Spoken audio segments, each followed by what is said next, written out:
Hello, everybody, and welcome back to the second part of building. Sorry, we've done our past the building part.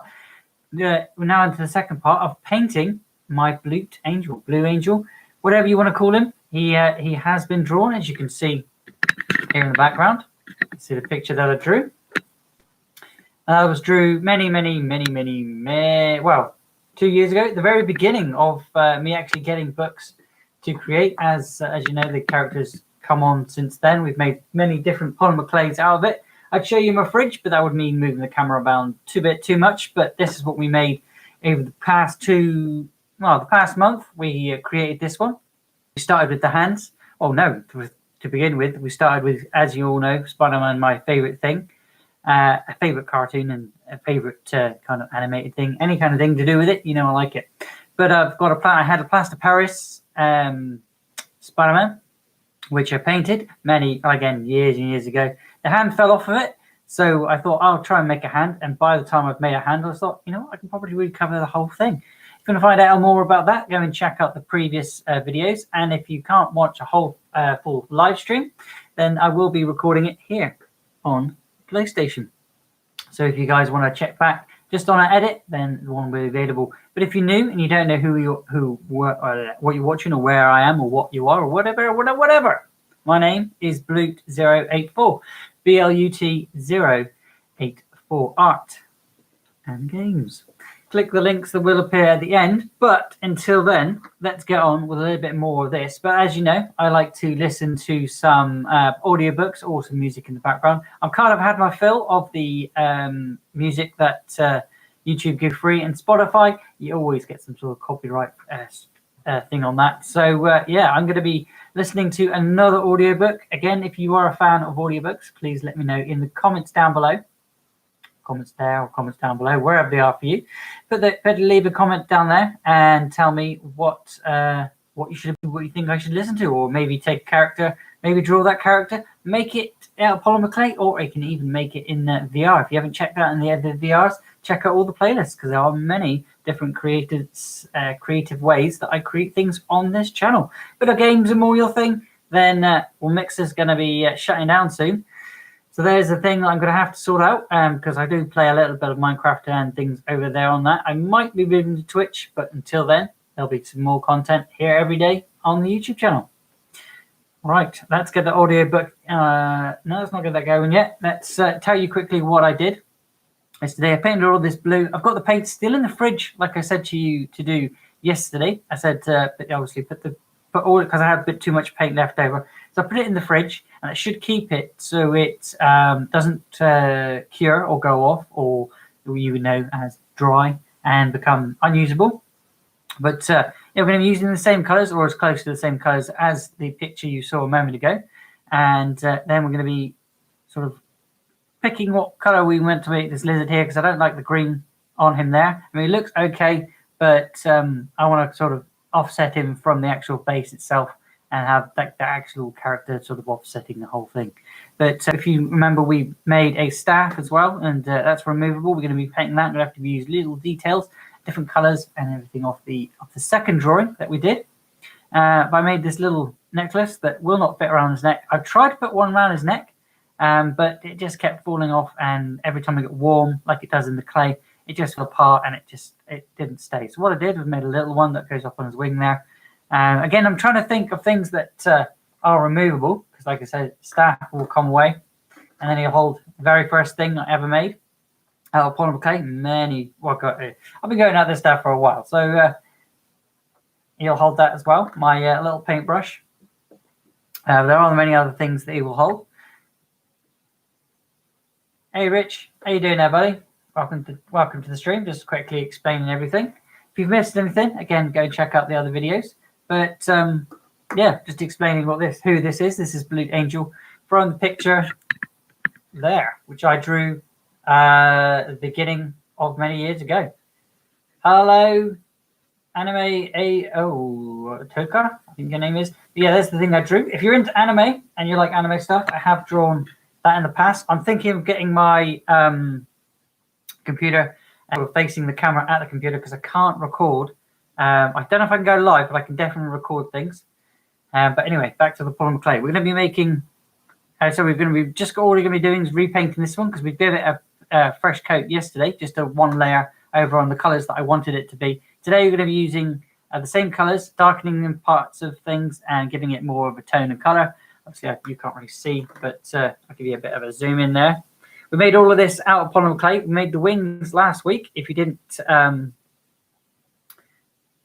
check out last week's, again, they're all available. You can watch the live streams while I'm explaining how I explain things.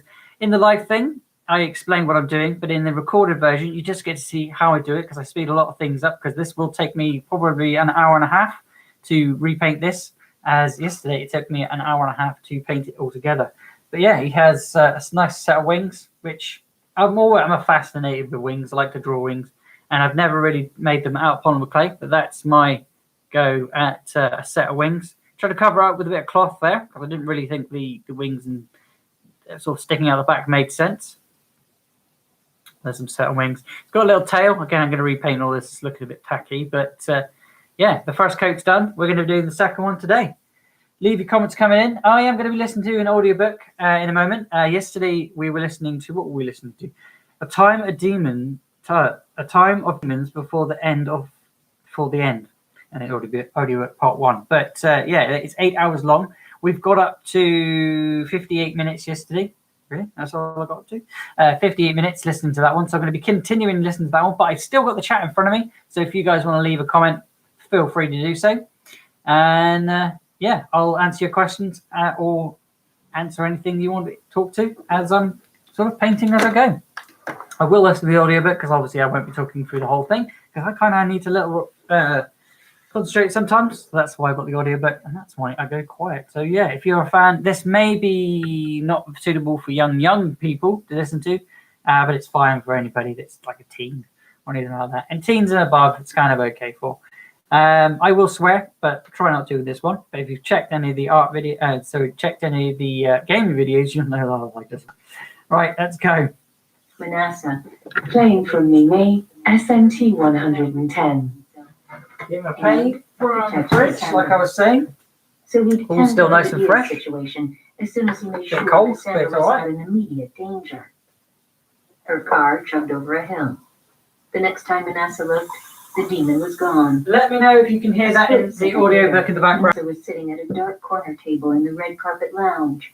He didn't want to be seen, and so no one saw him.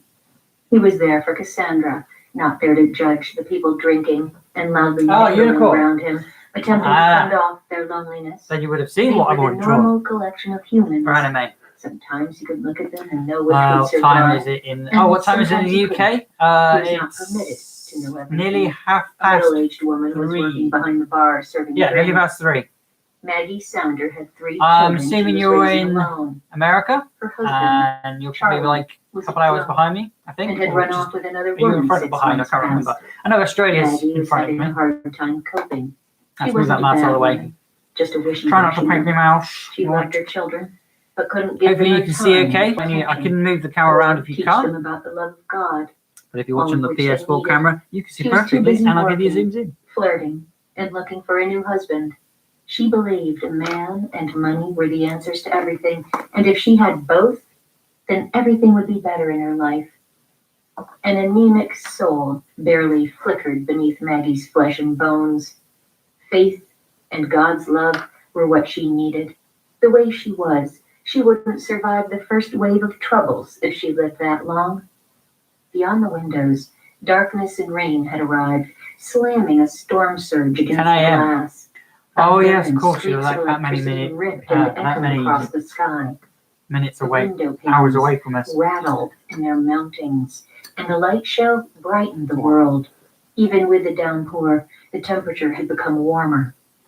The humans drifting into the bar were soaked in if you've got any audiobooks, guys, that you want me to listen to, or you think I should take a piece from, again, I'll have a go at drawing it, to a shrill making it in VR. Manasseh recognized demons behind several of the human faces. Okay, so we've got the paint I was using is dry, That's fine. It's They were acrylic paint we're using now, so I can't remix it. Going into buildings where there were crowds. Which I kind of like acrylic The paint because ratio of we did. demon to mortal Oh no, was it's got a bit of shifting yellow on his quickly. nose. Damn. There were demons We painted everywhere. these with Manasseh watercolors, detected and avoided them, and they couldn't see him. and the paint's fine now as it's dry. But when I was painting it, it was a pig of a job to do. I did not enjoy painting these, but I enjoyed making these. They'd have to try to kill him. His foot tapped softly at first, A bit of water. and then faster. Always in a little bit His of water. body tensed. We'll start with blue, I think. When he could raise his sword and strike all I'll give the you things a little bit down of something as once well and from for all. yesterday on what It had paints we been use. If coming you haven't for checked so out the long, and he video I was tired posted of waiting. unboxing, There were that's what we got in the box of paints disguised as to do this drinking at a painting table with. beside the bandstand. When's the damn acrylic music gonna that I'm using. start? One Where you griped. use the clay for When are we that. gonna get some But again, if you want more entertainment in information, this check dump? out other videos. His friend threw the remaining contents of his drink at the waitress as she scooted past, barely missing These are the her. paints that I'm He using. stuck his booted foot out and tripped a man That's some returning from the acrylic, restroom. not watercolors. The Because guy watercolor, if you mix it sprawled with a on the little bit of floor, water, guess what? Stunned It rubs off. surprise on his face. But when he looked up at who'd waylaid him, Oh, he excuse me. just lowered his eyes and stumbled off to hide in a corner. Demon mind control. The weaker the human mind, the stronger the control. Dressed in t-shirts, ball caps, and blue jeans, the demons appeared to be ordinary mortals of different ages and races. Manasseh never understood why, but most of them wore beards and never robed in bright colors. They especially hated yellow and sky blue. Most were wearing dark glasses. That he understood.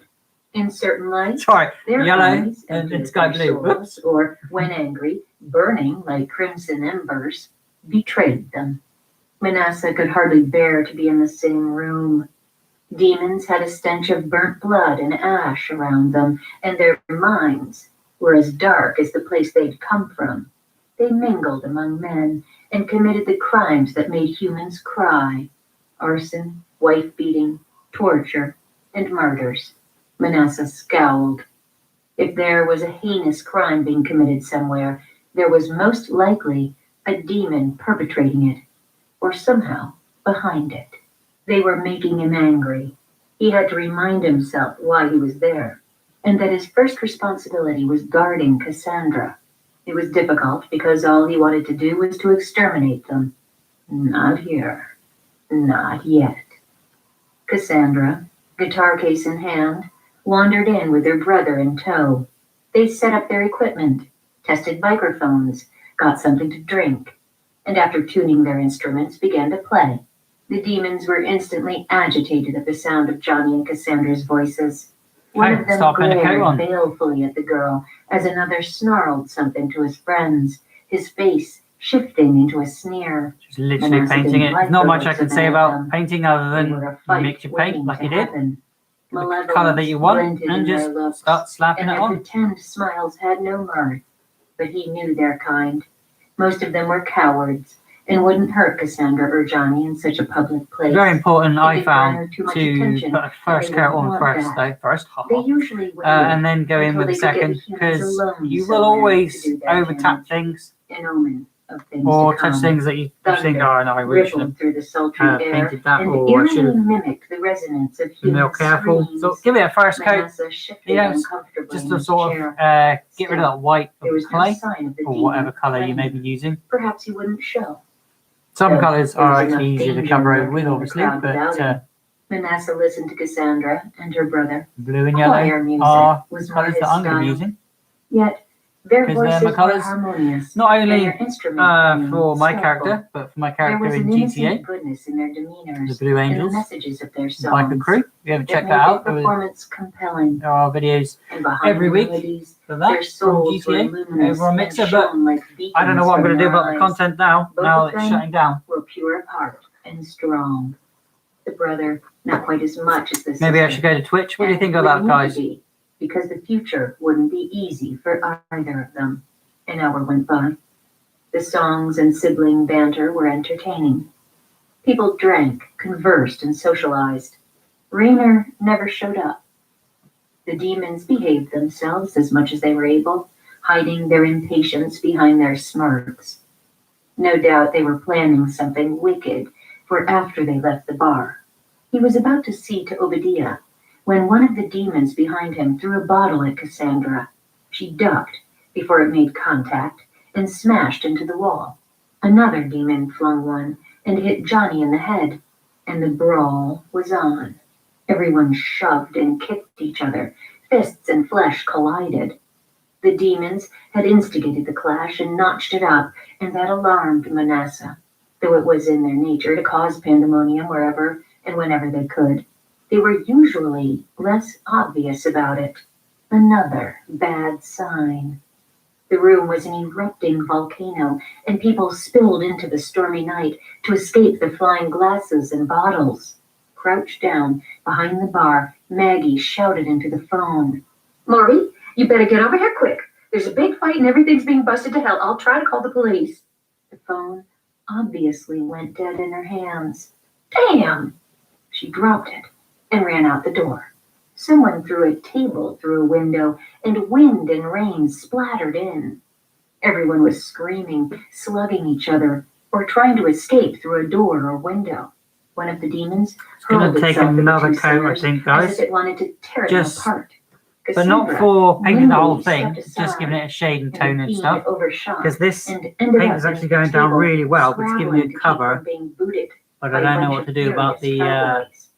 Amidst the chaos, Cassandra shoved her wounded brother towards the back exit. different colours that I'm going to put on, because there are still a few extra colours that I want to put on. Like the sash on his belt, or his belt, it's going to be like maybe a yellow, maybe a purple, I'm not sure. What to do. Survival was an instinct she'd been born with. Through the falling water, she aimed her brother towards her car, and they scrambled in. The sound of police sirens rivaled the thunder. There were demons behind Cassandra and her brother, and Manasseh slammed the door in their faces as the pair of humans drove away. Nicely. Rayner was nowhere near, or Manasseh would have felt it. Satisfied, do you know the difference between acrylic paints and watercolors or water paints? Wings unfolding. Didn't actually tell you, but do you? Because I can tell you if you need to know. And afterwards, there were places he had to be, and preparations he had to make. If he hadn't known it before, he knew it now. Time was getting short. Chapter 4. Cassandra and Johnny. "We should have stayed," she moaned, "and talked to the police." A police cruiser raced past in the rain and screeched up in front of the bar. The night around them was a kaleidoscope of undulating colors, muted by a heavy mist of rain. What would we have told them? Johnny put his face in his hands and slouched back against the seat. Rain dripped from his clothes and pounded on the outside of the car. Who knows what or who started that ruckus? We didn't, besides. He added under his breath, "I kind of owe a few parking tickets. If they run my name on their computers, they'll haul me in. But I don't have money for the tickets or bail." Cassandra pulled the car over to the side of the road. I've got to get to certain areas. "Johnny, I thought you straightened that out months ago. Didn't I give you the money?" "I spent it on something else," sheepishly. "Rent, I think. Or groceries." "Oh, Johnny." "Sorry. Promise I'll clear it up soon as I get some extra cash." Behind his head, a branch crashed against the outside of the window. "You better. Right now, let me look at that cut." Always the big sister. She reached over and pushed his hair off his forehead so she could see the wound. The car rocked and the wind howled. She was worried she'd gotten her guitar wet in the dash from the bar because she hadn't had time to slip it into its case. But she was more concerned about her brother. The beer bottle had hit him in the forehead, and there was blood flowing down the side of his face. "It's not that bad, sis." He pushed her hands away. "I'm still conscious." "Let me see." "Told you I'm okay." His voice was petulant. Since the fire, she knew she was overly protective, but couldn't stop herself. "I'm no baby, you know." His fingers felt up around his hairline and came away bloody. From the overhead car light, she could see the queasy look spread across his face. Cassandra ignored his protests. There was too much blood. Oh, I think you're going to need stitches, little brother. I can't afford to go to the hospital for no stitches, neither, he complained, glaring out at the raindrops. Lightning flashed and lit up his face. Cassandra could see the fear in his eyes. Since the fire and the time he'd spent recovering as a kid in the hospital from trauma and smoke inhalation, he'd hated hospitals and doctors and stayed away from them if he could. Cassandra may have walked away from the fire with the visible scars, but Johnny had the invisible kind. Her Aunt Ellie always said. He'd heard the dying screams of his brothers and sisters, and physical pain wasn't all that haunted him in his nightmares. You need medical care. In a voice lower than before, he replied, Don't have any medical insurance. You let your coverage lapse again? Too darn expensive. The premium kept going up. Who can afford it? Yeah, well, it'll be a lot more expensive now when I take you in for those stitches. She gave him a disapproving look. I'm not going. Yes, you are. No, I'm not. Yes, you are. I have money I can loan you. Cassie, I don't want your money. You're saving it for that new microphone you've been drooling over for the last month. Both their microphones were secondhand junk, but Cassandra's was the worst.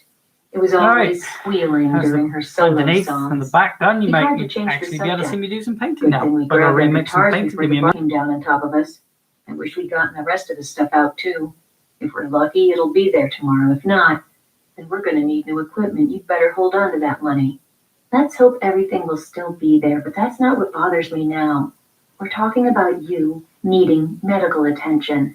At the moment, that's more important. If you have to go to the ER, we'll go, and I'll put it on my credit card. Case closed. I can get a microphone anytime, but I What do you think of it so far right. then? Their eyes met, and Whoever's he nodded. watching, I'm not sure now. Okay. I'm feeling dizzy, and I'm not up to arguing. He leaned against the window. Try not to pass out, he whispered.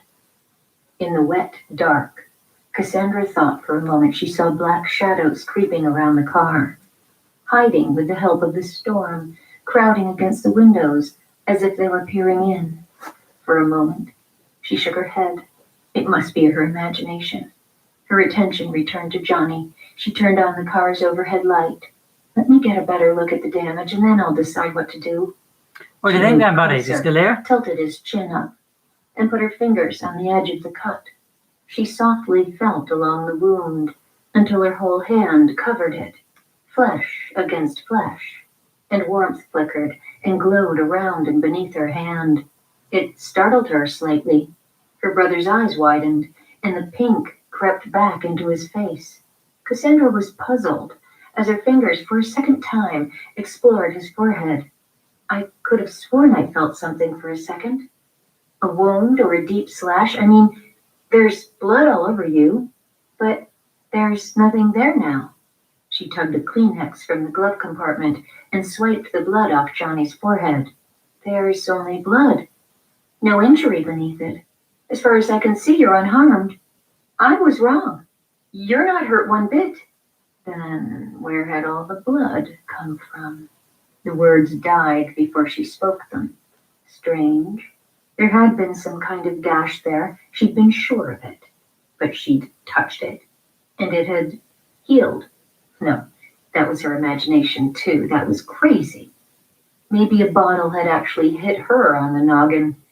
She just hadn't seen or felt it. I feel better. Pain's gone. Johnny straightened up, grinning at her. He touched his head. Wow, that was weird. I could have sworn I was cut. I mean, it hurt and everything. I was sick from it, but it was nothing. Boy, what a relief. He let out a sigh as Cassandra switched off the light and stared into the rainy night. Her mind was tumbling in circles at the odd things that had been happening to her lately.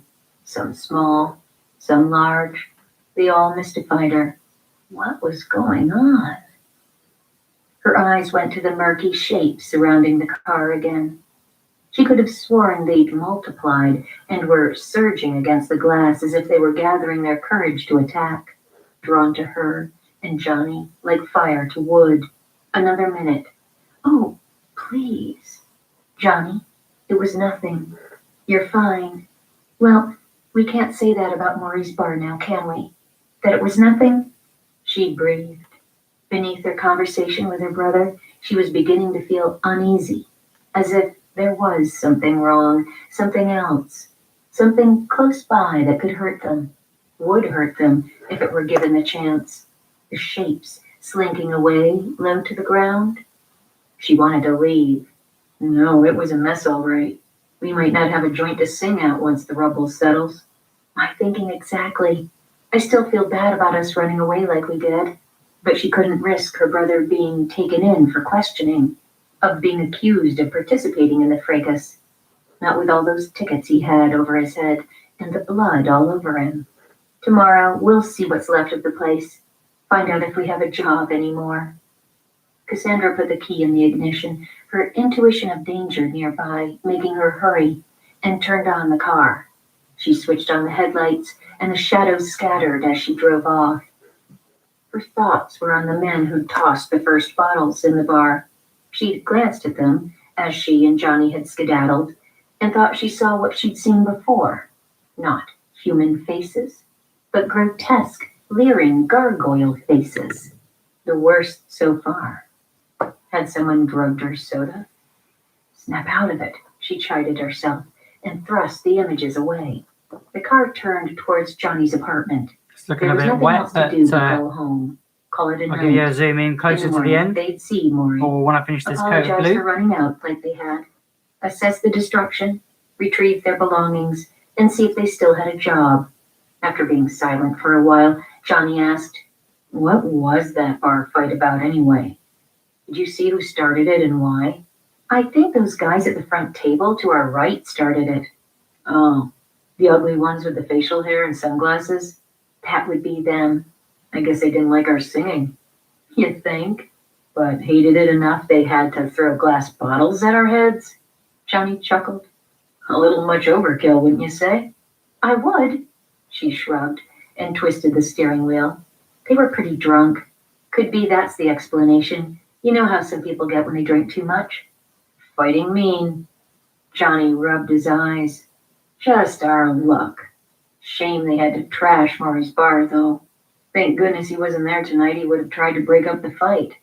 "Yeah, and might have got himself hurt." Maury had been a bouncer at an assortment of bars when he'd been young, and still thought he could throw a punch like a man 2 decades his junior. He couldn't. His arthritis wouldn't let him. "Boy, sis, they were smashing the booze and the mirrors behind the bars we were getting out of there. See that? Front window shattered, broken table, chairs, everything. It'll cost a fortune to make it right. Poor Maury. Poor us. I liked working there a lot." Cassandra exhaled the breath she'd been holding.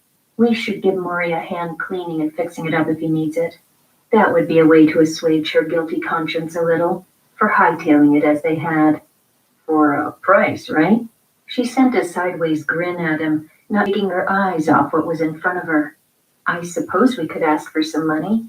Heaven knows we need it. We're both handy with a dustpan and a broom, and thanks to Uncle George, we know how to use a saw and a nail gun."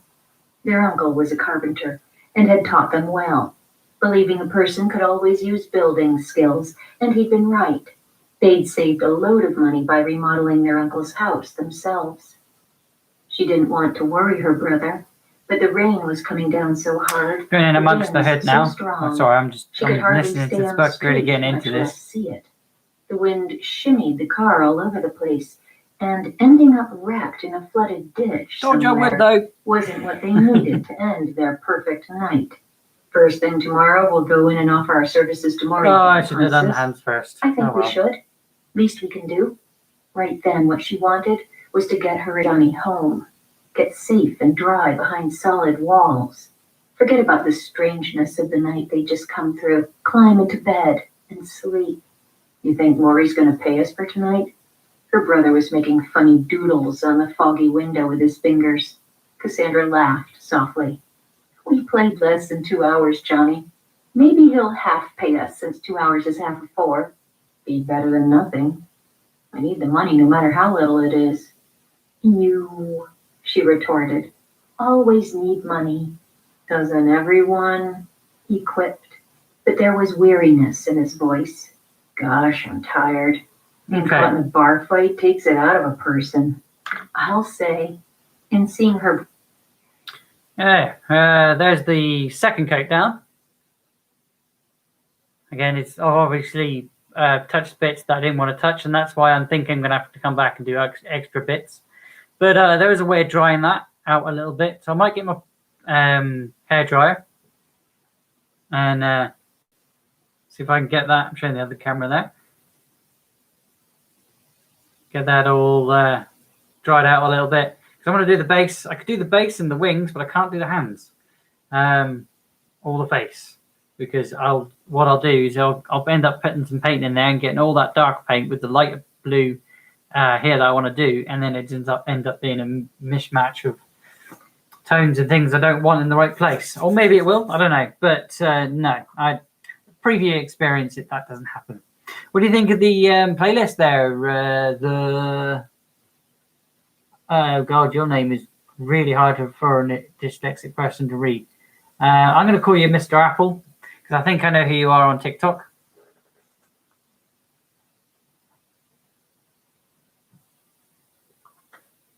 Unless you're somebody else who I think you are. Let me know. Or Mr. Pineapple. The Sir Pineapple, there we go, first. Yeah, you're definitely a TikToker. First. So we'll just give that a second to dry. I'll have a chat with you guys.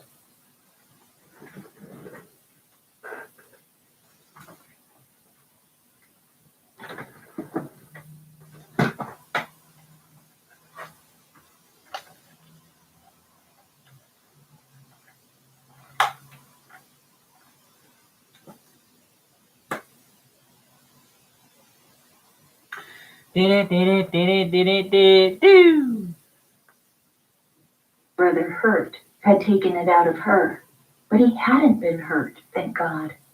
He was okay. She looked at him and felt what she always felt, unconditional love. He was all she had left of them, her family, her 3 sisters, 2 brothers and mother and father. They were all dead and gone 20 years now. How swiftly time had passed. Yet she still missed each one of them so much. She was blessed to have Johnny and never forgot it. Not for 1 millisecond. Maybe that was why she couldn't get mad at him about anything. Not his carelessness with money or his nonchalant approach towards life. Right. Medium heat, well rare.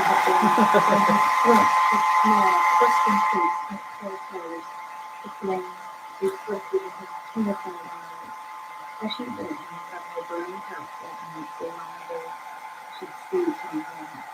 But he'd saved her in so many ways, so many times since. She'd lay her life down for him, or Should it have dry? They were her Already. She'd have to Yeah, get credit. you have a look at it while I dry it. Thanking God that Johnny hadn't been hurt. And light a candle before Mass and some she sent 2 candles. One for the brothers' nose. This is acrylic. It dries where it is as well. It's a watercolor where it blows off, believe it or not, or blows around. Yeah, that you don't have to go to the hospital and have to roll up money. Are you hungry, Cassie? Want to take a drive through and pick up hamburgers to get my place? You don't have any food at home? There's not a thing in my apartment fit to eat a square, not even enough for a mouse. You got any money? She counted, teasingly. He pulled something from his pocket and raised it around. Oh, you want $37? Yeah, that's all I thought you are, Mr. Purple, Mr. Pineapple, Yeah, imagine that. Mr. Bandana Man. You gotta use that to fix your car. My TikTok twin even. She chuckled. But I can't believe as to what happened to us when I even think about food. Hungry, that's why. She shook her head. A McDonald's leaned up a hand on the line. Whoa, you're not the tea over then. Never mind, the drive-thru will get it up. Okay, you can't even hear that story, so let's leave that off for a minute. Turn us up a smidge. Knock it up a level.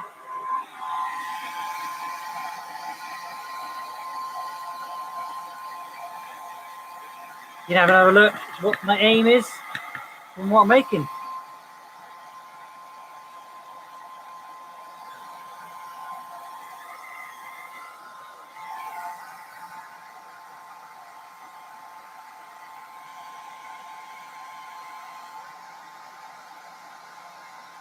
Now doing all this, I can still see a little bit underneath needs to go another go. Only in spots and spats. Gonna maybe I'll add to the texture of it.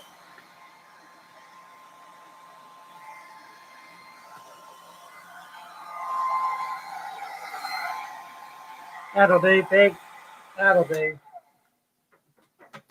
That'll do, pig. That'll do. For now, because we've got more painting to do. Put that blue. We don't need that blue anymore. Let's wash that brush out.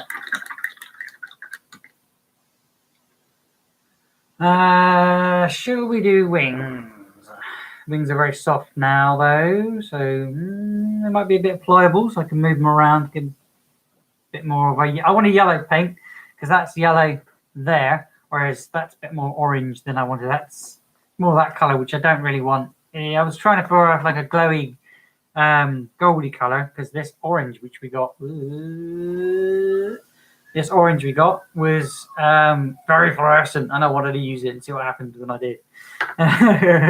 So yeah, it kind of gives a good glow, and I mean it works really well on the staff and the little necklace, like makes it like a golden chain. It didn't really work that well on the wings, so I'm gonna tone them down a little bit because they're a little bit too bright. But maybe leave it slightly. Maybe put some more yellow in, maybe a little bit more white. And tone down the color a bit. Yeah, need the canine because we might even have to come back tomorrow because we're at 37 minutes already, and I can only record on the PS4 for 50 minutes, but I try and do about an hour and a half each time I stream. This is going to take me a little bit of time, so let's get this carrying on with paint. The road and out of this heavy rain for a couple of minutes. Maybe the deluge will slack off by the time we're through. Before she turned off the highway, something skittered out in front of the car. Need a bit more yellow. And she narrowly missed it. All the yellow. A wispy, floating snake of a thing that crept from among the wet, shadowed trees alongside of the road. What the hell? It had been a bad night. She was still imagining things, that's all. Calm down. Get a grip. Get a cheeseburger. A large shake with extra chocolate. That'd help. Warm food always did. Back at Johnny's apartment, a dingy little dwelling he had the nerve to call home, the cheeseburger and shake filled her stomach and took the edge off her nerves. She and Johnny made jokes about the bar fight and how frightened they'd been. Talking about it put it in perspective. It had been a close call, but they'd gotten out of it in one piece. Just a part of the bar life. She had other problems. Got the yellow. The whole trip back to her flat, driving carefully through the pelting rain. I want to lighten this up, but I still want to put a little squidge. Just a squidge of orange. The strange way she felt. Not Her much. perception was subtly Just enough, distorted, so it's still and yellow. everything felt unreal lately. That's really She bright. hadn't felt this way since the night of the fire. Bad enough she could see the scene. If you like this one, bud, now so those there's other a comment there, but I can't things, wait to see it. perhaps she was crazy. One of If those you want to thousands check of out people any of the who others, lived on the fringe of definitely, I've done normal quite a sin. few different polymer clay Not quite makes. nuts. They've all got a Not little quite in her series. right mind So I either. start in one end She and I touched finish, or I Johnny's start at one end hand, on the paper and it had and always disappeared. end up either in Yeah, polymer clay Sure. or I do She was VR. relieved to get home. Every creation's had its Nothing could own hurt her there. version on No different apparitions platforms. or wispy creatures hiding in her closets or in the I'm dark going to show you how to corners. make them, how to Her draw aunt and them, uncle and had how the to house create them. blessed by a priest every year.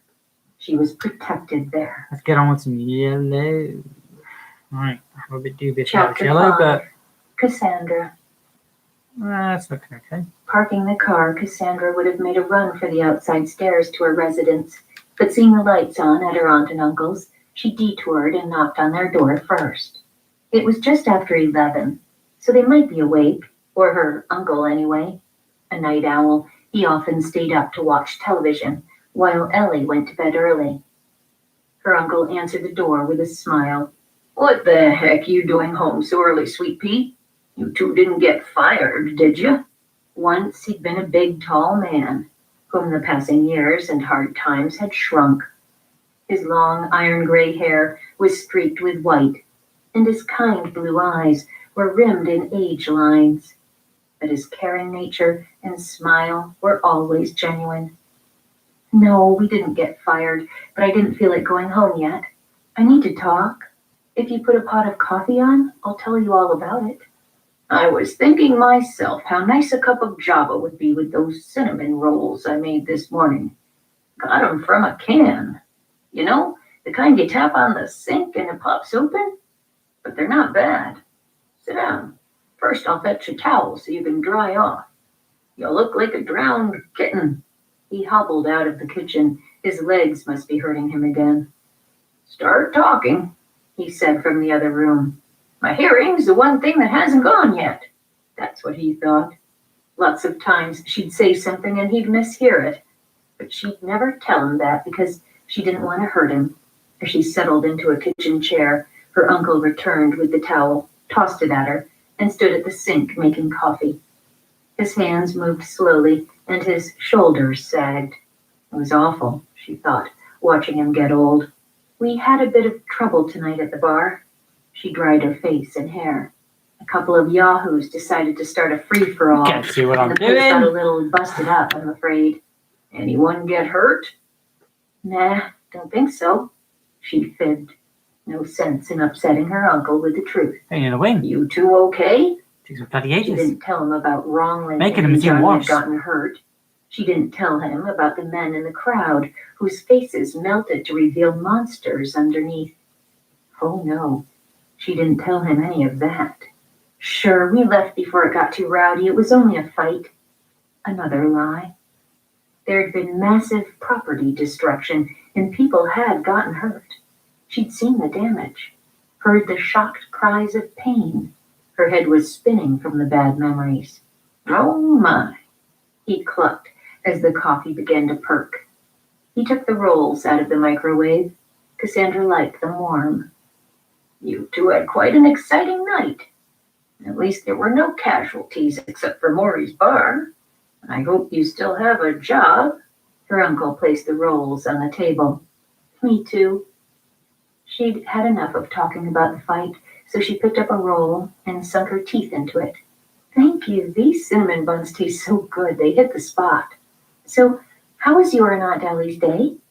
Cassandra hadn't seen either of them all day. She'd been out running errands and tidying her apartment.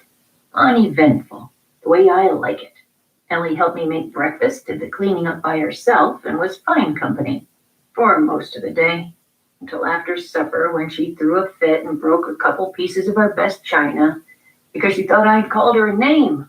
Oh, and that I'd been cheating on her with that painted neighbor lady." He snorted, canting his thumb in the general direction of the woman's house. "She threw a hissy fit tantrum over it." "She didn't." "Yeah, she did. But the name-calling and that cheating stuff is all in her mind, you know?" He tapped the side of his head with his finger, his smile sad. "Of course it is." Cassandra laid a hand over his. "You okay? You look tired." "Oh, I'm fine. And I should look tired." A quick grin. "It's after my bedtime." Uncle George was the sweetest of men, devoted to his wife, and certainly not the kind to fool around with anyone, especially the woman next door. Mrs. Valerie Tyler, a widow, was nice and all, but a clown would envy the amount of cosmetics she wore, and her behavior reminded Cassandra of someone who didn't always live in the real world. Even Cassandra's friend Sarah thought Mrs. Tyler was a little off, and for Sarah to Okay, say can you that see was saying the a lot. difference? I don't Sarah was know. the Can you queen see the of all. difference? Oh, you "I can. hate this illness, Ellie Yeah, has," there's more of the yellow I her wanted. uncle muttered. gazing around. There's still got the orange sort of showing through. Into his face, that worked out quite well. his hands around his coffee Might need to cup dry shook brush it slightly. in a bit. Never know what she's But going to do yeah, I next. kind of like that inside. Never know if my Ellie is Kind looking of at any yellow that I time, or wanted. that other Ellie is.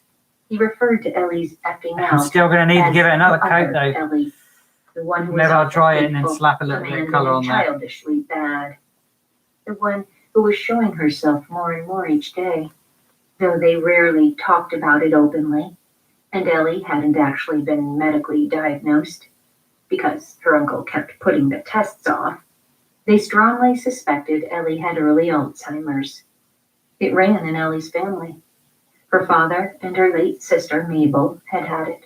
Ellie had slowly begun showing symptoms in the last year, but George and Cassandra couldn't face the truth yet. It was a little overwhelming. Another bite of roll went into Cassandra's mouth, sitting in her uncle and aunt's cozy kitchen with the sunflower curtains and cherry wallpaper comforted her and made the memories of the night seem distant. It was the only home Johnny and she had known since their sprawling childhood house on the hill had burnt down. Though Johnny had moved out, it was still home. She was grateful for the privacy of her upper floor, but enjoyed spending as much time with the old folks as she could. Her uncle needed the company. He didn't get out as much as he used to because of Ellie's condition, and became depressed if left alone too long. Ellie wasn't always good company for him. You know, her uncle said, Ellie hides in our room when she gets mad at me. She escapes from the house, her prison, as she calls it, by climbing out the window and hightails it for parts unknown. Cassandra thought he'd laugh, but he didn't. This morning, I had to put a fancy iron grill over our bedroom window to keep her in. It does the job, but it makes the room look like a cell. Ellie got so mad at me for that. For a few hours, then she forgot what she was mad at me for. That happens all the time now. She's been forgetting a lot lately. I don't know what I'm going to do if she gets any worse. It'll be okay. You'll see. Cassandra patted her uncle's bowed shoulders and said to him what he'd said so many times to her over the years. I'll help you. We can handle this. Johnny will help, you'll see. Then she added, people grow old. It gets sick. It's life, you know? Yeah, life. This time her uncle smiled. Thank God for you and Johnny. I don't know what we'd do without you two. You'd make it. But you don't have to do without us. We're here. Cassandra returned the smile. If only he knew. He was depending on her and Johnny as if they had all the answers with their youth and strength. And she was beginning to wonder if she was even sane. And Johnny, he could barely take care of himself, much less two old people. Yeah, life, wasn't it grand? On the other side of the kitchen window, the wind wailed and lightning struck the earth. Thunder roared. The storm was close. Cassandra couldn't take her eyes off the fireworks. She'd read a newspaper article that morning about the dangers of lightning strikes and how hundreds of people died each year from them. It made a person think twice about going out in a storm, standing under a tree, turning on the water faucet, taking a shower, or even being on the phone because lightning could travel through pipes and lines.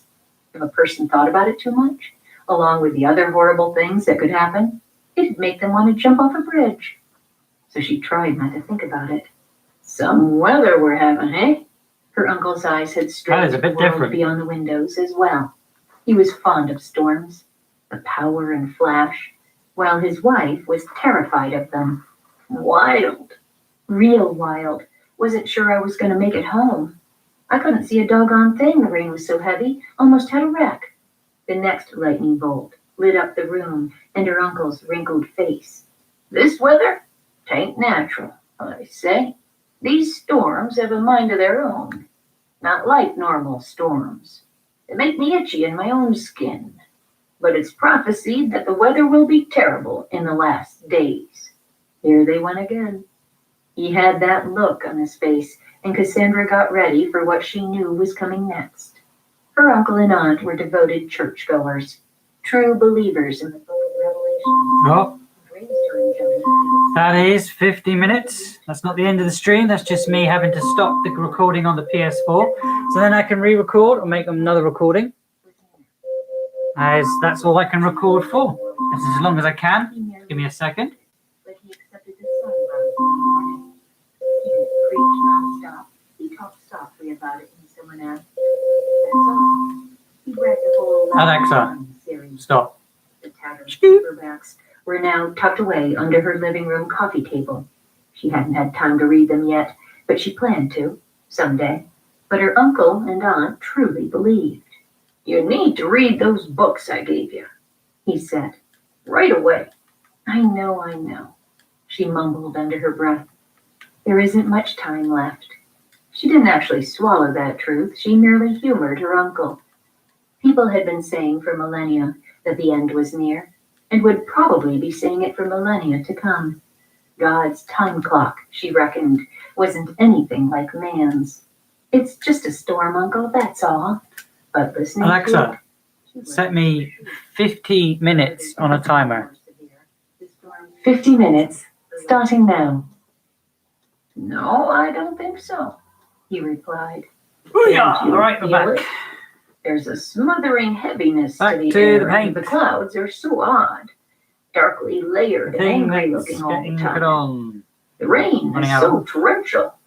No gentle showers for us anymore. Perhaps, she teased.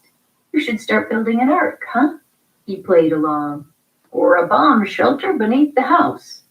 A bomb shelter for the trials of the end times. So we'll be out of harm's way from the rioting crowds and the Antichrist's edicts. Oh, you mean the 7 years of tribulation? Her tone was dismissive. You don't really believe we'll see that in our lifetime, do you? It was a silly thing to ask a believer, yet she couldn't stop herself. It was late. She was weary and didn't believe for a second that the end was near. No way. I don't know. He was studying the rain. It was hitting the pane so hard, it was a miracle the glass didn't crack. All the biblical signs have been falling into place now for years. Just you wait until all those people disappear in the rapture. All gone in the blink of an eye. He snapped his fingers in the air. Then you'll believe. Huh. If that happened, a lot of people would believe, she thought. Even her. And the world would go insane. She definitely didn't want to be there for that. Who would? She didn't say another word. Didn't believe, but loved her uncle too much to make fun of him. So steered the conversation in another direction. Did you balance your checkbook this morning like you said you were going to do? Nah. I was too busy with Ellie and putting the window bars in. You can do it for me tomorrow if you want. He winked at her. You're better at figuring than me anyways. It was a subtle capitulation on her uncle's part. They went through their little game every month. Cassandra would wait for him to do his finances, and when he came up with a plausible excuse not to, she did them for him. It saved his pride. She'd begun balancing their bank statements and checking their accounts the year before, after their electricity had been turned off for lack of payment. Her uncle had forgotten to log in some checks, forgotten to pay a couple bills, and had become confused to what he'd paid and what he hadn't. From then on, if it dealt with money, she knew she had to keep an eye on it for them. Then there were the tricky medical issues. Her aunt and uncle couldn't be trusted when it came to scheduling or keeping doctor or dentist appointments. And anyway, they couldn't drive anymore either. She had to see to it all. Little more yellow! Too, and it was a handful at times. Ellie had endless doctor appointments, and Uncle George had had 2 surgeries the year before. If you're not too tired, can I show you something? I got this weird bill today from Ellie's doctor. Can't make heads or tails of the thing.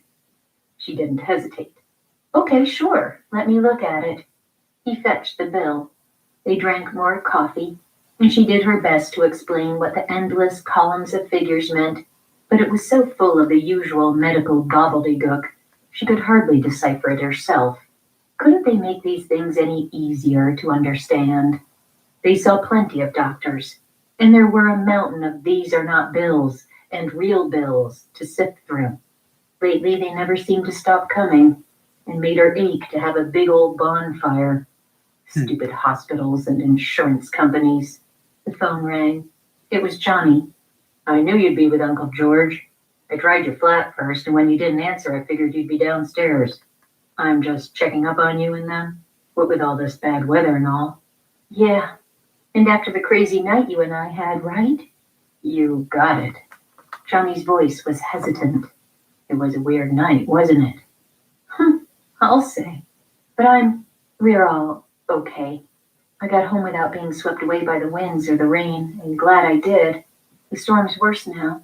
She had a visual image of Johnny's she's going to bleeding definitely head. take another coat. Question is, That how are you blue, doing? only because it's like Done I've in. touched it with a bit of Other a than dark that, I'm blue, okay, and it's too. not covering over very well the yellow. In the hallway. But Johnny, talk to Uncle George yeah, for we're a nearly minute. there. We I are have to nearly go there check with something this. out real quick. Handing the phone to her uncle, she went to see what had made the noise. Soon after, she rushed back into the kitchen. Tell Johnny to get off the phone. Aunt Ellie's gone. That noise was a limb coming through the hallway window. The window is wide open. She must have gotten out of her room and climbed out. She's outside somewhere in this rain. Oh, no, not again. Third time this week. Her uncle's face went slack. She's out there lost in this storm. Lost, oh, Ellie. His body sagged into his chair as he laid the phone down on the table. Johnny was still squawking on the other end. I have to go out and find her. I'll help. Cassandra picked up the phone as her uncle went to get flashlights and raincoats for them. She told Johnny what was going on. I'll come over and help look for her, he offered. You don't have a car. I can bum a ride off a friend if I have to. This late at night in the middle of the storm? No. Besides, there isn't time. Stay there. We'll handle this. Uncle George looked in on her a few minutes ago. She can't have gone far. We'll find her. Don't fret. Gotta go. Call me when you do. Johnny squeezed in, so I don't have to worry all night. I will. She hung up the phone. George came into the kitchen with his hands full and handed Cassandra a large flashlight and Ellie's yellow raincoat to wear. He was in a hurry. Let's go. Any idea where she might have wandered off to? No, yes. We had that fight over our neighbor, Mrs. Tyler. Maybe she's gone over there to confront her. Heaven help us. No telling what she'll say or do to that poor woman. I should warn you, Ellie's been more volatile today than usual. We'd better get over there pronto. After they searched the yard, she followed her uncle to Mrs. Tyler's front door. It was difficult to see anything, much less a tiny woman, in the driving rain, but they'd seen no Ellie. No Ellie huddled against a wall crying. No Ellie scurrying across the yards between the trees and peeking into windows. No Ellie anywhere. Mrs. Tyler's door opened after the first knock, and Cassandra got a shock. Standing behind it was that strange man in black she'd bumped into the other night outside the house. The one who had made her skin chill. Great. He must be one of Valerie's boarders. Hello. Sorry to bother you on such a night, sir, but we're looking for my wife. George spoke first as he came up on the covered porch. Cassandra had stepped beside her uncle as he introduced first her and then himself to the man. Seeing the stranger again gave her a creepy feeling. Her blood itched in her veins, and weird sensations barraged her. And even with the lateness of the hour and the rainstorm, it had to be 85 degrees outside, but she could almost see the air around him full of ice particles in a bubble, as being frosty. The man was staring at her. My wife's name is Ellie Greystone, and she's about so high. Her uncle raised his hand 5 feet or so. He looked pathetic in his worn raincoat and his anxious furrowed face. She's got gray hair, blue eyes, and, well, she's not been herself recently. We think she's got this Alzheimer's sickness and tends to mosey all over the place. You seen her? It was the first time Cassandra had ever heard her uncle say the word Alzheimer's out loud to someone other than her. Her heart broke for him. No, I haven't, the stranger said. Sorry. Hasn't been here, has she? Hanging around outside, peering in the windows? Bugging Mrs. Tyler? No. The man was examining Cassandra. Turning her head away, she had the urge to run, but wasn't going to let him know how he affected her. Why was she reacting this way to a stranger? She had no idea, but it puzzled her. Sometimes she'd meet people she didn't care for, people who made her uneasy for some unknown reason, but she'd never felt this strong a repulsion before. "You must be one of Valerie's renters," her uncle said. "I am." The man stood in the doorway, a subtle light shaping his tall form. "The only one right now." Cassandra wondered where his landlady was and why he'd answered the door, but didn't ask. She only wanted to get away from him. "Well, we're sorry to have disturbed you, Mr." She found her voice and interrupted her uncle, or he would have gone on chatting aimlessly. He disliked being rude to people, and sometimes that made it hard for him to end a conversation, especially with strangers. "Raynor. Just Raynor." A tiny smile twisted his thin mouth. "Yes, we'll be going now. Excuse us." She took her uncle's arm to lead him away. "We have to find my aunt." "Can I help? I have excellent night vision and don't mind getting wet." Cassandra had to look twice. There was this dark silhouette throbbing round him. She'd never seen anything like it before, and knew she was the one staring. There's some blue. No, that's yellow. They've just put some yellow on there. Not in this mess, you don't know us. Oh, but I insist. What now? Left Before is she the could hands, protest again, which should the be man light was blue, out the door, and the beside face. him. No ring. Oh, they've got No beard, nothing. got paint in my bloody The ring beard. reshaped into a mist. Give me an around idea. him. Can I make this paint He from? moved so impossibly quickly. He's not human. Can I make this beard into a paintbrush? His proximity. You'll have to wait till made her Christmas for nervous. that. So she pivoted around and went out into the storm with her uncle trailing behind her. If the stranger, Raynor, wanted to tag along without a raincoat or Let's boots, dry that off a little bit, let him. like I did for the She was too concerned the, about her aunt to waste blue any more here. time on him. It's less tacky. Up, she And then announced I think loudly. we'll tackle the Uncle, you head that hands, way. but not the She face, pointed because to the the left. paint is really I'll go pain in the this way. ass in there. Her But head cocked to the right. could do the beard. And, she said to Raynor, you can go that way if you would, sending him somewhere in between and away from her Have to and be her really uncle. gentle with it. The three split up. They Where I climbed put it the in. yards and the fringe of the park across the street in the rain, sloshing through mud. Right, and okay. weeds. I'll leave you with that Flashlights for a bouncing second while I through go the grab gloom. the paint. If Ellie had Right, gone into the everyone. As park, people know, Cassandra yeah, thought frantically, they'd never find her. But lately, Ellie seemed afraid of the park with all its shadowy trees, so Cassandra hoped she'd stayed away from it. She didn't know how Raynor could see anything. He didn't have a flashlight. She didn't care, as long as he stayed away from her. The rain continued to fall. It was heavy one minute and a meager drizzle the next. At times, as lightning and thunder shimmered around her, she saw Raynor scrutinizing her from a distance, as if he were stalking her, instead of looking for her aunt. He gave her the willies. But no Ellie. Cassandra searched through the adjacent yards and finally gave up the hunt. As the storm became a downpour she could barely see through, much less move through. Exhausted and frustrated, she worried about her uncle. He shouldn't be traipsing around in the storm anyway. He was an old man. How could she have let him go off by himself? He could be lost now, too. Where had her brain been? But it wasn't as if she could have stopped him. He was a stubborn man. Where was that old woman? She went to find her uncle. It had been a long day. After another half hour of stumbling through the rain, she knew it was time to bring him home. Call the police. Heading to the house, she stared at uncle had been popular. He phoned Ellie. Then they both gave her walks in the kitchen when she was home. She was aware enough to know the way, and didn't care.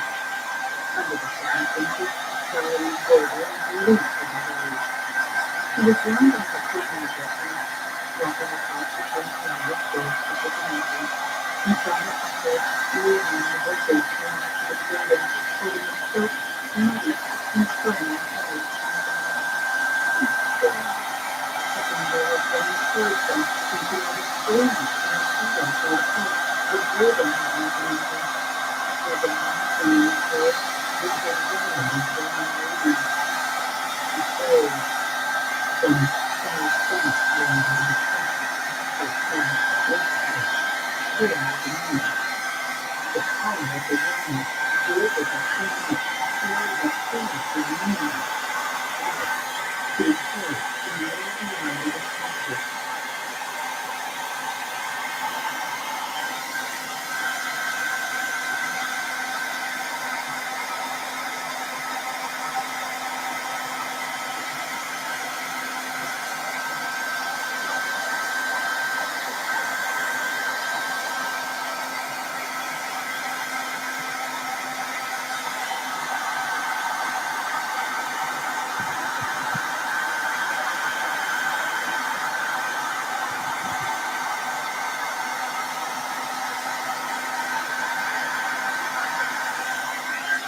Okay.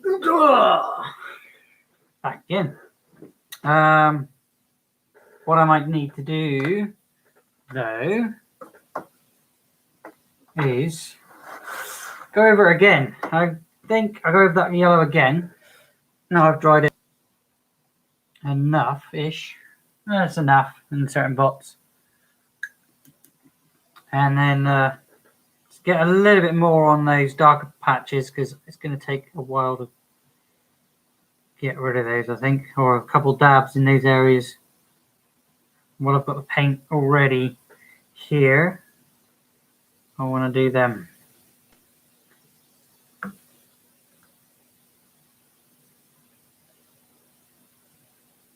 dabs here and there. And there. Yeah, that's it. And those bits. They're still a bit orange, but I don't think I'm going to have too much problem with that, really. Because it's a nice bright orange. It's got plenty of yellow in there as well. More of a Solero orange. You remember those Solero ice lollies? Solero. I think I'm going to have to wait for this to cure properly before I can properly cover things over there.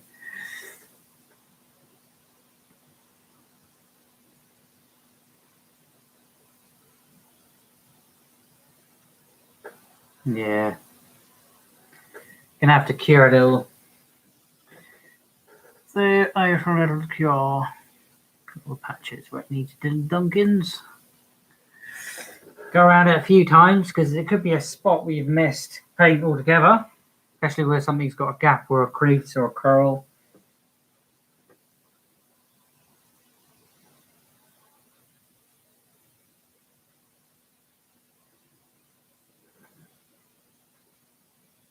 I think that'll do for now. That'll do for that. Gives you another give you another. Let's just put it up on the base. That's why you've got a base. Right, it's a bit soft. There you go. So it's blue again. We got to do that light blue. There's his wings, a bit lighter now, which is what I wanted to go for. I might go lighter again because, as I can see in the previous picture, his wings are orange but very, very yellow. So I might do his feathers a bit more yellow. Maybe leave the wing bridge as orange. We'll get in there. Hopefully you can see like the darker patches where it still needs. Oh my god, I can actually see bits I haven't painted. But yeah, they're the wings, and that's what I've been doing. I've got a little bit more, so I do not miss these bits out because I do not want to miss them out. And lost them again. There they are. Pain in the ass. Told you. Little creases, little spots where you don't see it. Well, you think you've done it, but you haven't.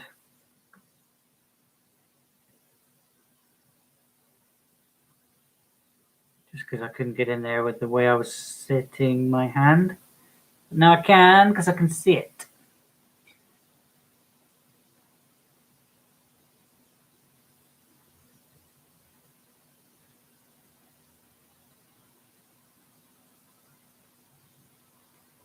Yeah. Yeah. Another good thing about drying it as well, you can see where you didn't touch. Little dabs here and there. That's annoying. Oh my god. Right. I'm glad I did this, because next time when I do some more wings, which will be the next project, I've got idea for making a morningscape, because that is my son and everything. Like every time I make a blue, I make a morningscape to go with it. Same with my little polymer clay buildable pieces. If you haven't seen them, because I'm just going to let that dry for a second. You haven't seen my buildable pieces. I can't show you the morningscape because I actually gave that one to my son. Completely magnetic. He will stick up on your fridge or anything magnetic or anything, and his limbs are all completely detachable. But magnetic is what get on there, and magnetic. So, boom. I was thinking about making a few. Well, I've made a few of these. I've made a pickle Rick in the same format as well. So if you are interested in any make, definitely go and check out all the previous makes that I've made previously. Anything that I've made is always available to buy if you want to purchase for yourself. And all you got to do is ask me, because I'm still working on the website that I need to get going. But I might be starting a Kickstarter as well. So if you're interested in just supporting me, that's what you can. I've had a previous few people ask in the past for do I like Patreons and stuff. I don't have a gun, but if you do want to buy anything, that is the best way to support me and help me grow as a channel, as well as get better technology to do this for you live and recorded. That's my plug over. But yeah, if you are interested, let me know in the comments. Let me know over on Instagram. But if you're a TikToker, you can let me know in the private messages over there. I need to hands. So I'm going to paint the blue hands. What do you think of the audiobook? Because I really do enjoy this one. Get on with that one. When the lightning struck, a missile, it came from the skies and blossomed out like the limbs of an electric willow tree, with her in the center, the trunk. The bolts crackled and swam around her in a perfect round dome and slowly dissipated into the ground, leaving her stunned and quivering, but untouched. It was a miracle she hadn't been fried. As she'd read in the newspaper, people died of lightning strikes all the time. She was lucky to be alive. Dazed, she lurched towards her aunt and uncle. George was staring at her in amazement, and even Ellie's attention was riveted on her. Her aunt stopped weeping, and Uncle George helped her up from the ground. Rainer was by their side, assisting George with Ellie, but his eyes were on Cassandra, a sly smile curving up his lips. His long hair hung limply around his sharp white face. His clothes were wet and molded to his gaunt body. He lifted Ellie up in his arms as if she'd been weightless and strode in the direction of the house. Her uncle tagged along happily in his wake. Cassandra didn't know what to do. She didn't want that man in their house, yet there was no way to deny him and be gracious at the same time. She followed them. They were in the kitchen, the light and the dryness of the room enfolding them. "Thank God you found her, Uncle George," Cassandra exclaimed. She was trembling from her close call with death, but was so relieved they'd found Ellie, she swept it out of her mind. For a while, almost. "I didn't find her. Our neighbor here did." Her uncle cocked his head at Rainer, who acknowledged the gesture with a tilt of his own. "Then he found me and took me right to her. Man's got owl eyes, yep." Rainer had put Ellie into a chair and was looking around the kitchen as if he were taking notes, when he wasn't studying Cassandra. His skin was frozen ice. It gleamed in the light. His movements reminded her of a spider, and so did his eyes. Black, cold, glittering. There was an agitation to his manner, as if he wasn't used to being walled in or to being around people. So odd. Uncle George picked up the same towel Cassandra had used earlier and dried Ellie's face, a face filled with confusion and fear, and one Cassandra had begun to see too often. poor Ellie. She didn't know where she was. She'd forgotten. Clinging to George, she murmured, "Why have I been thrown into a den of lions? There's danger everywhere. I have to hide. I have to hide." "You're safe now, Aunt Ellie," Cassandra reassured her. "There are no lions here." Yes, there are." The old woman glared at Raynor. Her frightened eyes never left him. "She doesn't know what she's saying," Uncle George said. "I'm taking her to our room, and after I get her out of these wet clothes and cleaned up, I'm putting her to bed." He regarded Raynor, who was leaning against the sink counter. "Thank you for finding her, neighbor. Sorry I can't stay and chit-chat. Come on over later and we'll share a cup of coffee. I owe you that and more." "Thank you. I will," Raynor replied in a flat voice. But his gaze was on Cassandra. As George led Ellie away, she swung towards her niece and grabbed her hands, tugged her closer so she'd hear.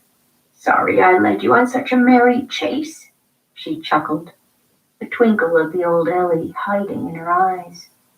There was a streak of mud down one cheek that George had missed, and her hair was a wild mess, spiking out in every direction around her head. "But sometimes, Cassie," she whispered, "I feel as if my world has become so small. I need to get out, escape from the lions. Things keep slipping away, you know. Memories, feelings, and pieces of me slipping away. I want to experience things now. Feel the rain and the wind on my skin. Smell the warmth of the night. Run while I still can. You aren't mad at me, are you? Making you all go out in the rain and look for me? No, we're not mad at you. It isn't your fault. I know, Aunt Ellie, I know. Now go on with George and get some rest. It's late. I'll see you tomorrow and we'll talk. Have a long visit." Cassandra watched her aunt being shuffled off and felt a familiar sadness. Once the woman had been so vibrant, present, and inquisitive. She'd been an elementary school teacher for over 30 years, a good one.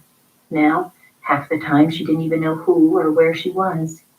She'd become one of the helpless children she'd once taught. She knew her husband most of the time, but Cassandra and Johnny, not as much lately. "Get that man out of the house," her aunt was bellowing in the hallway. "He's evil! Evil! Get him out of our house! You hear me, George?" The words hit Cassandra hard.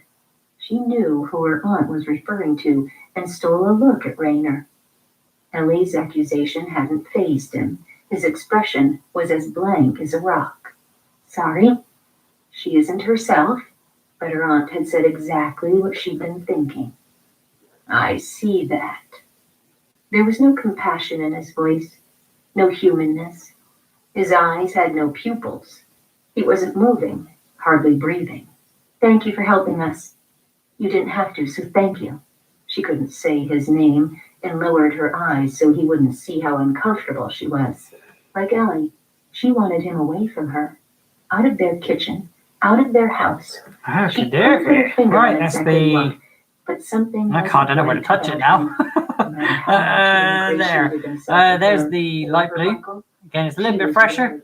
Can't really see that well on a grainy camera that you are, but trust me, when you see the PS4, you'll see a lot more the detail and things. But you will be able to see the details, whereas I will post something over on TikTok, make a little advert video thingy, and then post it in Instagram as well. If you want to find me on either place, it's always the same name, just different place. Blut 084 BLUT 084. Outside in the yard. I should have introduced myself then, but you startled me, I'm afraid. I wasn't very friendly. I'm sorry. So he did remember. Don't worry about it. I was the one who ran into you. I'm the one who should be sorry. Cassandra didn't believe he was sorry at all. He was interested in her for some other reason. To be friends? She didn't think so. There was more she What does that do now, really, is that face. She'd been in such a rush. Why she reacted the way she had. And the base. She just wanted him out of her house. Raynor didn't take the hint. Can I ask you something before I go? She didn't want to say yes, but curiosity got the best of her. What? What did you mean the other night when you said to me I wasn't a ghost, but wasn't human either? That was an odd thing to say. What were you talking about? So he'd heard that too. Oh my. He was serious. Wanted an answer. She couldn't give him the real one, so she fabricated a quick substitute and hoped he'd swallow it. Ah, that. I was just being whimsical. I'm a horror fan. See all the movies, read all the books. You surprised me, that's all. Coming out of the night the way you did, like some vampire from out of a scary movie. I didn't see you until the last second. Took me off guard. I said the first silly thing off the top of my head. Forget it. Out of nowhere, she had the urge to tell him the truth. The face is still not good. I should have that face. Oh man, I'm glad I covered it. I'm glad I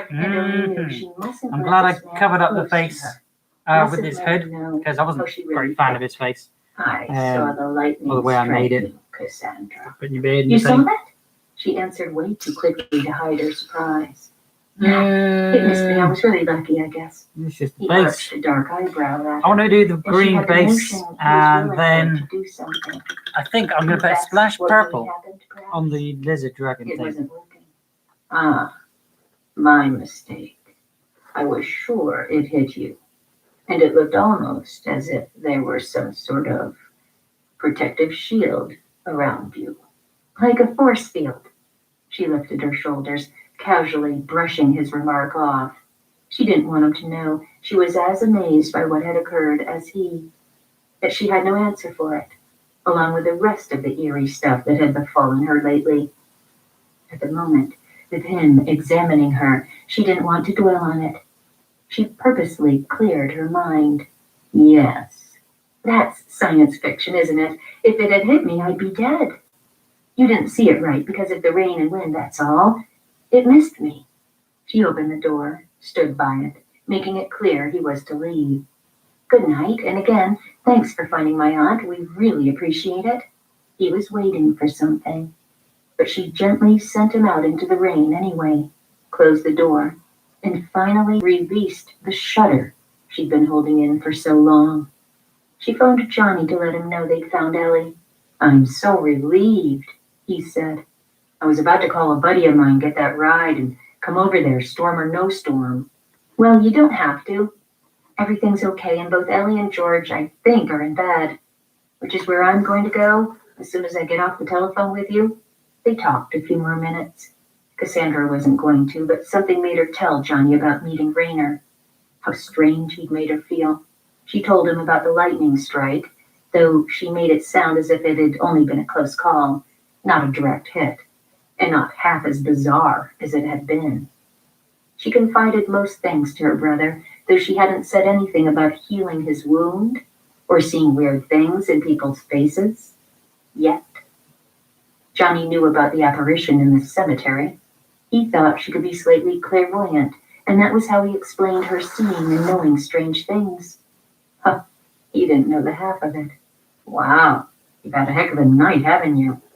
Johnny's voice traveled over the phone line. It's very dark. Car That's fights, fine. runaway aunt, and nearly getting barbecued by a bolt of lightning. Yeah, heck of a night. All right, sis. purple. We need purple. How do I make purple? And that guy next door, the way you describe him, he finished. Purple. You're Purple is smart to keep him blue away from you with and folks if smudge. you can. and Creepy is the word, all right. I can't explain why he makes me feel that way, but he does. As usual, you're perceptive. So listen to that inner voice of yours. It won't lie to you. Squirt. Avoid the man. I'm gonna need I'll loads. try. He seems inordinately And- interested in me, though. Recently, every time I turn around, there he is. Squirt. Definitely not gonna need that Stalking much, you. but we'll mix it No, it's together. not that bad. I don't think. So I'll make a purple. Maybe she was being paranoid, and what she really needed was a good night's sleep. Yeah, that was it. Lots of sleep should do the trick. Well, if he keeps bothering you, leave it to me. I'll punch his lights out for you. The prospect made her shudder. Not a good idea. She didn't want Johnny anywhere near that man. It was too dangerous. No, I can handle it myself. No big deal. Forget about it. He gave in easily. If you say so. Johnny wasn't real brave. He was no fighter. After their conversation, she sat a moment in the kitchen listening to the storm. Her thoughts touched on the mysterious man who lived But next I'm a door. warrior! And then the lightning bolt Sorry, that should have thought killed just last night. and something else.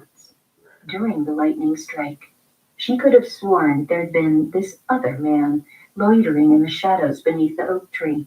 She'd seen him, an average man, dressed in a shirt, pants, and straggly long hair. She couldn't see his face, but he'd been looking at her, or at Raynor. She couldn't tell which. His figure had faded in and out, like bad reception. But he'd been there, watching her, too. Had he been real? She wasn't sure. What the hell was going on? What was it with all these people watching her? Her shivering wasn't from the cold. It was warm in the kitchen. Her uncle padded into the room and sat down across from her. His shoulders slumped, so he hadn't gone to bed. I fixed the broken window with a piece of cardboard. Ellie's asleep. Is she okay? Seems to be. She's got a couple of scratches and bruises under the dirt. She kept mumbling about our neighbor next door and how he was evil. How there was evil all around us, closing in. Nonsense like that. He rubbed his eyes. He fixed himself a cup of coffee, slowly put it to his lips, and released a sigh. I guess I'm going to have to put bars on the hallway window now, too. I never heard her when she left our room. And I thought my hearing was the one thing I had that was still good. Lot I know. It's not easy taking care of her, is it? Cassandra inquired softly, resting her hand over his aged, misshapen one. A working man's hands. All the years he'd spent building things for other people. Bravo! And You his still body, can't see it though, so because that all the now poor he could barely move lighting. without pain. No, it ain't. She's a stubborn, unpredictable child these days. But what can I do? I love her. She'd do the same for me if I was the one sick. He met Cassandra's eyes. It'll be fine, Cassie. One good thing is that after an episode like tonight, she behaves for days. I have that to look forward to. A small respite. So last week wasn't the first time she's run off? No. She's done it a couple times. He wouldn't look at her. I always find her, though. So don't worry about it. But I do. You two and Johnny are all I have. I fret about all of you. If she runs away again, Uncle George, please, call me if I'm not here. It doesn't matter when it is. I want to help. Will you phone me? I'll phone you, given begrudgingly. For now, we better get to bed. It's been a night all around for both of us, I suppose. Good night, Cassie. See you in the morning. Good night, Uncle George. I'll stop by early tomorrow to check up on you both. Not too early, he finally grinned. No, not too early. He stood up and kissed her on the top of the head, like he used to do when she'd been a kid. Then he shuffled into the hallway. The kitchen clock showed it was after 3 a.m. Cassandra retired to her rooms upstairs and slept.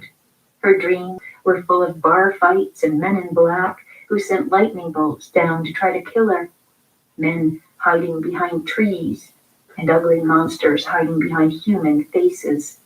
She was forever running from these shadows that she knew meant her deadly harm. The feelings of fear and hopelessness were intense and paralyzing. The lightning can't hurt you because God protects you, a voice spoke in her dream. Nothing can hurt you if you have faith. Cassandra, prepare for what is to come, for it comes soon.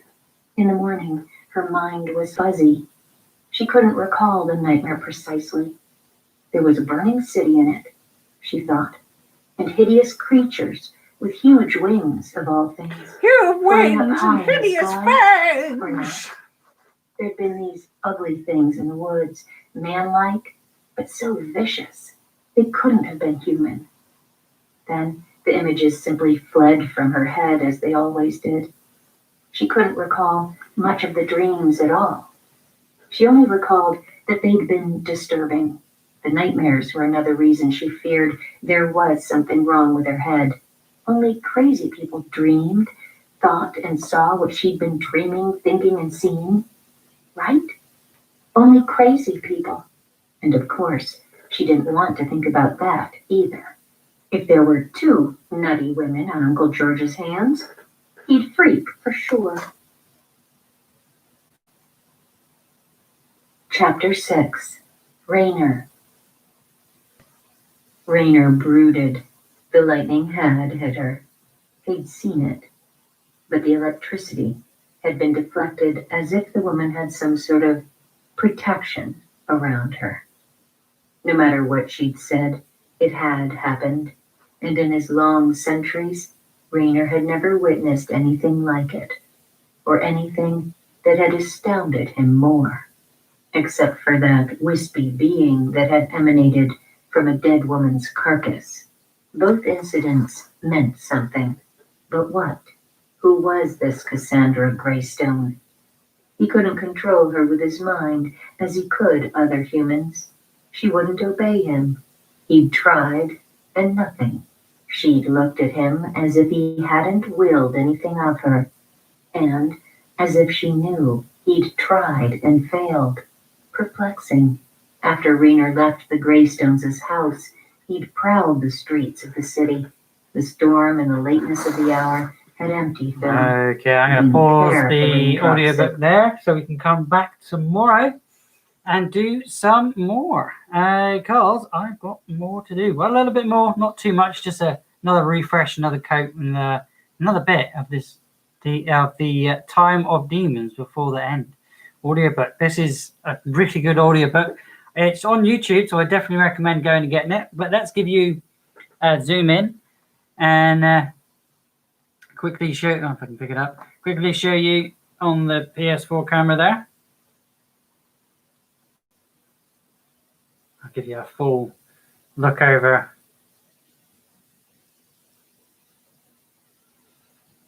as well on the live camera.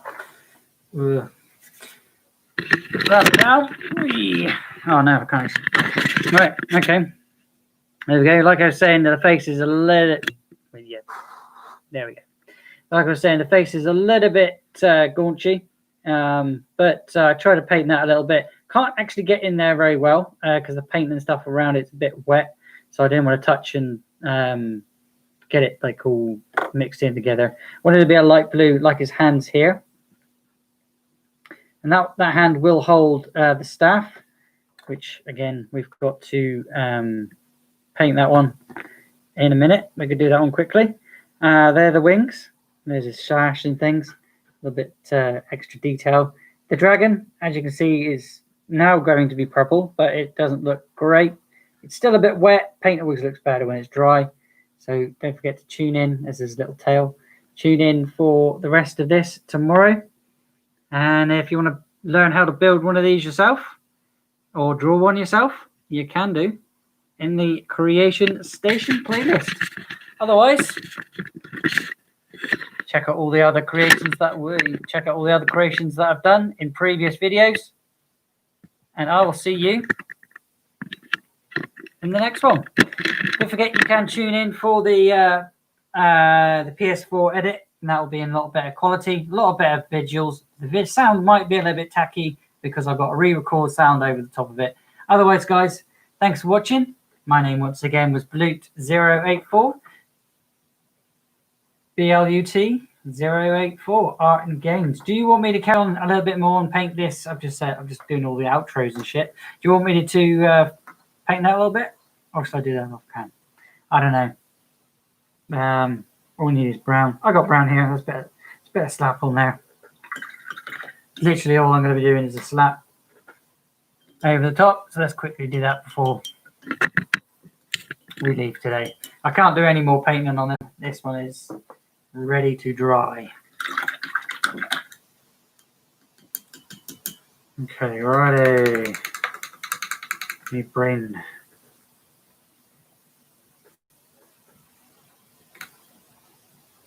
Ugliest brown you'll ever see, but I've got to get another coat of brown on here first before I put the gold in, which we'll be doing tomorrow. Again, this is his second coat and not the third.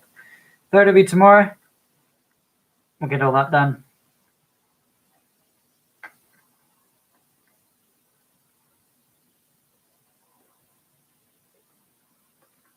It will be done. Let me know in the comments if you've got any other audiobooks. Let me know what you think of it in the comments down below, or if you're watching still live, let me know by leaving a thumbs up. Let me know how much you like it. I know a couple of you guys already have, so thank you very much for doing that. But if you're watching this back, more thumbs up lets me know how much I should keep doing stuff like this, or just keep doing what I want to do, which is everything.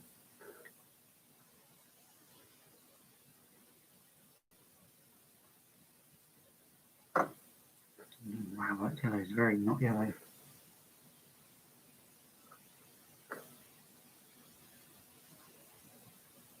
Doesn't matter. I'm going to go over it again. Just wanted to give this another lick.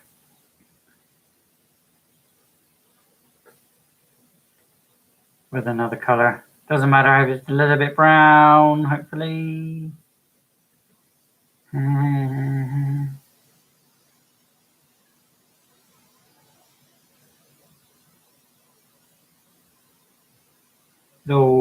All good fun until I lose my eyes.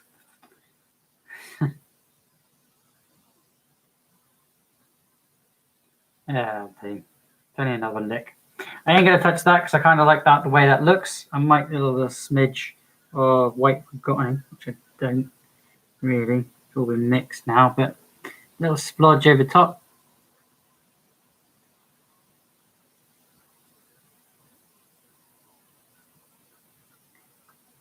Because he's got a white star. Anyway, yeah, there we're all done, guys. There's the little things that are going to go with it. You also will hold these. But that's another video altogether. Go and check those out. I'm finished for now. Bye for now. Thanks for watching. Click the links that will appear if you're watching back. I'm thinking of playing some games tonight. I probably will. I might not. You know. Unless you subscribe and ding the bell. Bye for now.